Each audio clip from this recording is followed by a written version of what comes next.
ಈ ಯುಗಾದಿ ಹಬ್ಬಕ್ಕೆ ಹಳ್ಳಿ ಶೈಲಿಯಲ್ಲಿ ಒಂದು ಸತಿ ಕಾಳುಗೊಜ್ಜನ್ನ ಟ್ರೈ ಮಾಡಿ ನೋಡಿ. ತುಂಬಾ ಚೆನ್ನಾಗಿರುತ್ತೆ. ಮತ್ತೆ ಮತ್ತೆ ನೀವು ಇದೇ ಥರ ಮಾಡ್ಕೊಂಡು ತಿಂತೀರಾ, ಅಷ್ಟು ಸೂಪರಾಗಿ ಬರುತ್ತೆ. ಲೇಟ್ ಮಾಡ್ತೀರಾ, ಈ ಕಾಳುಗೊಜ್ಜನ್ನ ಹೇಗೆ ಮಾಡ್ಕೊಳ್ಳೋದು ಅಂತ ನೋಡ್ಕೊಳ್ಳೋಣ.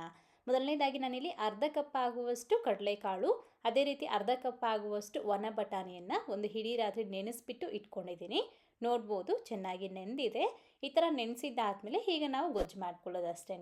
ಇದನ್ನ ಎತ್ಕೊಂಡ್ಬಿಟ್ಟು ಒಂದು ಸತಿ ಚೆನ್ನಾಗಿ ತೊಳೆದು ಆನಂತರ ಈ ರೀತಿ ಒಂದು ಕುಕ್ಕರ್ಗೆ ಹಾಕ್ಕೊಳ್ಳಿ. ನೀವು ಪಾತ್ರೆಯಲ್ಲಿ ಬೇಕಾದ್ರೂ ಬೇಯಿಸ್ಕೊಳ್ಬೋದು. ಮತ್ತು ಈಗ ಇದಕ್ಕೆ ಒಂದು ಟೊಮೊಟೊ ಹಣ್ಣು ಬೀಜ ತೆಗೆದುಬಿಟ್ಟು ಹಾಕ್ಕೊಂಡಿದ್ದೀನಿ.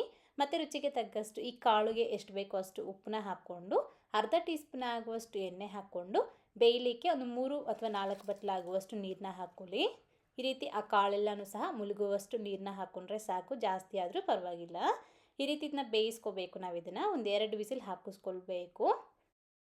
ಮತ್ತು ನಾವು ಇದನ್ನ ತರಕಾರಿ ಜೊತೆ ಬೇಯಿಸ್ಕೊಳ್ತೀವಿ, ಹಾಗಾಗಿ ಜಾಸ್ತಿ ವಿಸಿಲ್ಸ್ ಬೇಡ, ಬರೀ ಒಂದು 2 ವಿಸಿಲ್ ಹಾಕಿಸ್ಕೊಂಡ್ರೆ ಸಾಕು. ಈಗ ನೋಡಿ ಈ ರೀತಿ ಚೆನ್ನಾಗಿ ಬೆಂದಿರುತ್ತೆ. ಹೀಗೆ ಇದರಲ್ಲಿ ಹಾಕ್ಕೊಂಡಿರೋ ಟೊಮೊಟೊ ಮತ್ತು ಈ ಬೇಯಿಸ್ಕೊಂಡಿರೋ ಕಾಳು, ಒಂದು ಸೌಟಾಗುವಷ್ಟು ಕಾಳು ಮತ್ತು ಈ ಟೊಮೊಟೊನ ಎತ್ಕೊಂಡು ಒಂದು ಮಿಕ್ಸರ್ ಜಾರ್ಗೆ ಹಾಕ್ಕೊಳ್ಳಿ. ಈ ರೀತಿ ನಾವು ಬೆಂದಿರೋ ಕಾಳು ಹಾಕಿ ಮಸಾಲೆ ರುಬ್ಬೋದ್ರಿಂದ ಈ ಗ್ರೇವಿ ಅನ್ನೋದು ಗಟ್ಟಿಯಾಗಿ ಬರುತ್ತೆ, ಆಗಲೇ ನಮಗೆ ರುಚಿಯಾಗಿ ಕೂಡ ಬರೋದು. ನಿಮಗೆ ಈ ಗೊಜ್ಜು ಅನ್ನೋದು ಸ್ವಲ್ಪ ಜಾಸ್ತಿಯಾಗಿ ಬೇಕು ಅನ್ನೋದಾದರೆ 1.5 ಸೌಟ್ ತನಕ ನೀವು ಈ ಬೆಂದಿರೋ ಕಾಳನ್ನ ಹಾಕಿ ರುಬ್ಕೊಳ್ಬೋದು. ಹೀಗೆ ಇದೆಲ್ಲನೂ ಸಹ ಮತ್ತೆ ಒಂದು ಪಾತ್ರೆಯಲ್ಲಿ ಹಾಕ್ಕೊಂಡು ಮತ್ತೆ ಅದೇ ಕುಕ್ಕರ್ನಲ್ಲೇ ನಾನು ಮಸಾಲೆಗೋಸ್ಕರ ಫ್ರೈ ಮಾಡ್ಕೊಳ್ತಾ ಇದ್ದೀನಿ. 1 ಟೇಬಲ್ ಸ್ಪೂನ್ ಆಗುವಷ್ಟು ಎಣ್ಣೆಗೆ 1 ಗೆಡ್ಡೆ ಆಗುವಷ್ಟು ಬೆಳ್ಳುಳ್ಳಿ, 1 ಇಂಚ್ ಆಗುವಷ್ಟು ಶುಂಠಿ, ಅದೇ ರೀತಿ 1 ಈರುಳ್ಳಿನ ಈ ರೀತಿ ಕಟ್ ಮಾಡಿ ಹಾಕ್ಕೊಂಡಿರೋದು, ಮತ್ತು 1-2 ಹಸಿಮೆಣಸಿನ್ಕಾಯಿ ಜಸ್ಟ್ ರುಚಿಗೋಸ್ಕರ, ಮತ್ತು 1 ಟೊಮೊಟೊ ಹಣ್ಣು, 1 ಟೊಮೊಟೊ ಬೇಯಲಿಕ್ಕೆ ಹಾಕ್ಕೊಂಡಿರೋದು, ಇನ್ನೊಂದು ಫ್ರೈ ಮಾಡೋದಕ್ಕೆ, ಮತ್ತು 1 ಇಂಚ್ ಆಗುವಷ್ಟು ಚಕ್ಕೆ, ಒಂದು 5-6 ಲವಂಗ, ಒಂದು 10 ಮೆಣಸನ್ನ ಹಾಕ್ಕೊಂಡ್ಬಿಟ್ಟು ಜಸ್ಟ್ ಸ್ವಲ್ಪ ಹೊತ್ತು ಈ ರೀತಿ ಫ್ರೈ ಮಾಡ್ಕೊಳ್ಳಿ. ಇದು ಬಂದುಬಿಟ್ಟು ಪಕ್ಕ ಹಳ್ಳಿ ಕಡೆ ಮಾರುವಂತಹ ವಿಧಾನ. ಒಂದು ಸತಿ ಮಿಸ್ ಮಾಡದೆ ಟ್ರೈ ಮಾಡಿ ನೋಡಿ, ತುಂಬ ರುಚಿಯಾಗಿ ಬರುತ್ತೆ. ಇದನ್ನು 1-2 ನಿಮಿಷ ಫ್ರೈ ಮಾಡ್ಕೊಂಡ್ಬಿಟ್ಟು ಮತ್ತೆ ಇದಕ್ಕೆ ಒಂದು ಅರ್ಧ ಚಿಪ್ಪಾಗುವಷ್ಟು ಕೊಬ್ಬರಿ ಕೂಡ ಈ ರೀತಿ ಸಣ್ಣದಾಗಿ ಕಟ್ ಮಾಡಿ ಹಾಕ್ಕೊಂಡು, ಮತ್ತು 1-2 ಟೇಬಲ್ ಸ್ಪೂನ್ ಆಗುವಷ್ಟು ಪುದೀನ ಸೊಪ್ಪು, ಅದೇ ರೀತಿ ಕೊತ್ತಂಬರಿ ಸೊಪ್ಪನ್ನ ಹಾಕ್ಕೊಂಡು ಚೆನ್ನಾಗಿ ಮಿಕ್ಸ್ ಮಾಡ್ಕೊಳ್ಬೇಕು. ಪುದೀನ ಸೊಪ್ಪು ಜಾಸ್ತಿ ಹಾಕೋದೇನು ಬೇಡ. ಈ ಥರ ಮಿಕ್ಸ್ ಮಾಡಿ ಗ್ಯಾಸ್ ಆಫ್ ಮಾಡ್ಕೊಂಡ್ಬಿಟ್ಟು ಪೂರ್ತಿಯಾಗಿ ತಣ್ಣಗಾದ ನಂತರ ಇದನ್ನು ಎತ್ಕೊಂಡು ಮಿಕ್ಸಿ ಜಾರ್ಗೆ ಹಾಕ್ಕೊಳ್ಬೇಕು. ಮಿಕ್ಸಿ ಜಾರಿಗೆ ಆಲ್ರೆಡಿ ನಾವು ಫಸ್ಟು ಬೆಂದಿರೋ ಕಾಳು ಮತ್ತು ಟೊಮೊಟೊ ಹಾಕ್ಕೊಂಡಿದ್ದೀವಿ.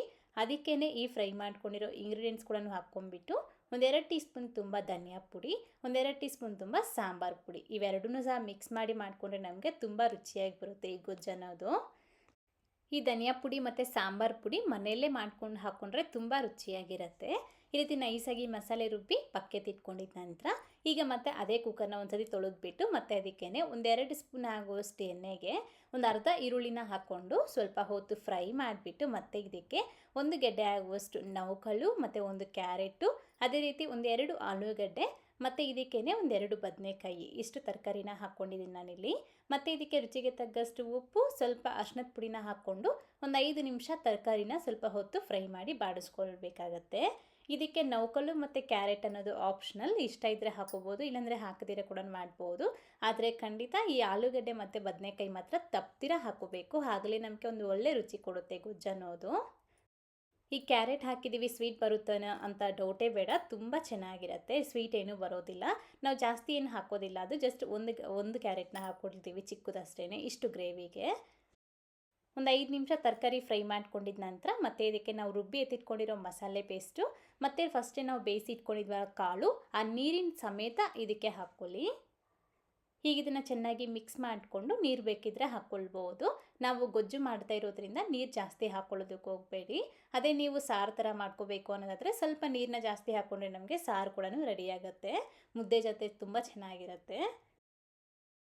ಈ ಥರ ನಾವು ಕನ್ಸಿಸ್ಟೆನ್ಸಿನ ಸ್ವಲ್ಪ ಗಟ್ಟಿಯಾಗಿ ಮಾಡ್ಕೊಳ್ಬೇಕು.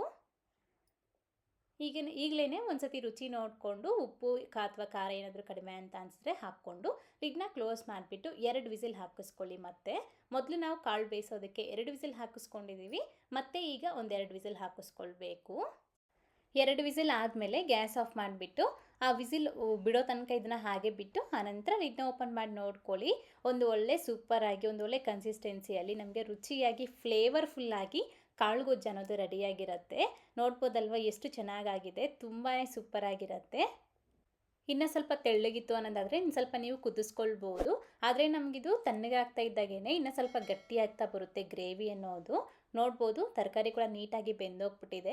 ಹಾಗೆಯೇ ಕಾಳು ಕೂಡ ತುಂಬ ಸಾಫ್ಟಾಗಿ ಬೆಂದಿರತ್ತೆ. ಗೊಜ್ಜಿನ ಕನ್ಸಿಸ್ಟೆನ್ಸಿ ಅಂತೂ ಪರ್ಫೆಕ್ಟ್ ಆಗಿದೆ. ಮುದ್ದೆ ಜೊತೆ ಆಗಿರ್ಬೋದು, ಅನ್ನಕ್ಕಾಗಿರ್ಬೋದು, ಚಪಾತಿ, ದೋಸೆ, ಇಡ್ಲಿ, ಪೂರಿ ಯಾವುದಕ್ಕಾದರೂ ಸರಿ ಒಂದು ಒಳ್ಳೆ ಕಾಂಬಿನೇಷನ್ ಇದು. ತುಂಬ ಚೆನ್ನಾಗಿರುತ್ತೆ. ನೀವು ಟ್ರೈ ಮಾಡಿದಾದಮೇಲೆ ಹೇಗೆ ಬಂತು ಅಂತ ಮರೀದೆ ಕಾಮೆಂಟ್ ಮಾಡಿ. ಹಾಗೆ ಈ ವಿಡಿಯೋನ ನಿಮ್ಮ ಫ್ರೆಂಡ್ಸ್ಗೆ, ಫ್ಯಾಮಿಲಿ ಮೆಂಬರ್ಸ್ಗಳನ್ನು ಶೇರ್ ಮಾಡಿ, ಅವ್ರಿಗೂ ಸಹ ಹೆಲ್ಪ್ ಆಗುತ್ತೆ. ಇವತ್ತಿನ ವಿಡಿಯೋ ಇಷ್ಟ ಆದರೆ ತಪ್ಪದೆ ಲೈಕ್ ಮಾಡಿ, ನಿಮ್ಮ ಫ್ರೆಂಡ್ಸ್ಗೂ ಶೇರ್ ಮಾಡಿ. Thank you. Keep watching Neelu cooking.